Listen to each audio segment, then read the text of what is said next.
William takes on the Colonel in Chief role representing the Army Air Corps, which Harry once served in and might have hoped to one day become the head of the Corps. Prince William is to become Colonel in Chief of his brother Prince Harry's old Army unit, in an appointment that highlights the dramatic change in their circumstances.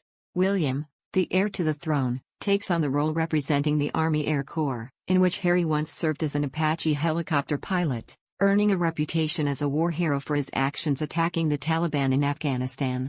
Harry, 38, might have hoped to one day become Colonel in Chief of the Corps, after spending 3.5 years in the Army's Airborne Wing and serving a tour of duty in Afghanistan between September 2012 and January 2013. It was his second tour of duty there after an earlier posting as a forward air controller in 2007-08. But a decade on, Harry has been stripped of all his honorary military appointments after quitting royal duty.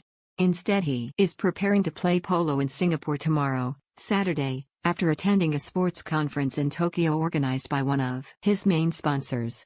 Joe Little, a longtime royal watcher as managing editor of Majesty magazine, said Harry might well have been in the running for the role of Colonel in Chief of the Corps if he had remained a working member of the family. It's quite feasible, he said, adding, had Harry still been around he might well have had more appointments going his way too.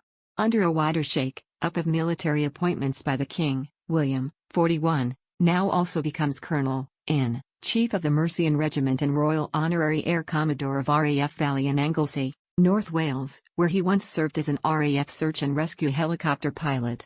His wife Kate takes over from William as Royal Honorary Air Commodore at RAF Coningsby in Lincolnshire. She has also taken over disgraced Prince Andrew's role as Commodore in Chief of the Fleet Air Arm and become Colonel in Chief of the 1st Queen's Dragoon Guards, which King Charles represented when Prince of Wales. The King has taken over 8 of his mother's former honorary posts himself, including sponsor of the Royal Navy's fleet flagship, the aircraft carrier HMS Queen Elizabeth, as well as sharing some of his own affiliations now he is monarch. Sophie, the Duchess of Edinburgh, has been appointed to another of Andrew's former roles before he was forced to step down after settling a multi-million-pound civil sexual assault trial. She is now Colonel in Chief of the Royal Irish Regiment. Queen Camilla becomes patron of the Royal Army Chaplains Department, a position held by the late Queen.